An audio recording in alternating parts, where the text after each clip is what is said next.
কক্সবাজারের পেকুয়া উপজেলার মগনামা ইউনিয়নের কাটাফাড়ি থেকে উজানটিয়া করিমদাদ মিয়ার ঘাট সড়কের সোনালীবাজার সংলগ্ন সুইচ গেটের ভাঙ্গন অংশে আবারও ধস নেমেছে।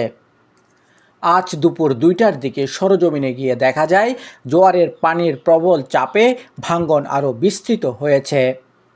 স্থানীয়দের অভিযোগ, কয়েক দফা অস্থায়ীভাবে মেরামতের চেষ্টা করা হলেও তা টেকসই হয়নি।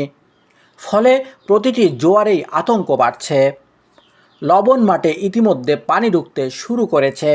একই সঙ্গে আশেপাশের বসতবাড়িও ঝুঁকির মুখে রয়েছে। এলাকাবাসী বলেছেন, দ্রুত ব্যবস্থা না নিলে পরিস্থিতি ভয়াবহ আকার নিতে পারে। বিশেষ করে সামনে পূর্ণিমার জোয়ার থাকায় পানির চাপ আরও বাড়ার আশঙ্কা রয়েছে।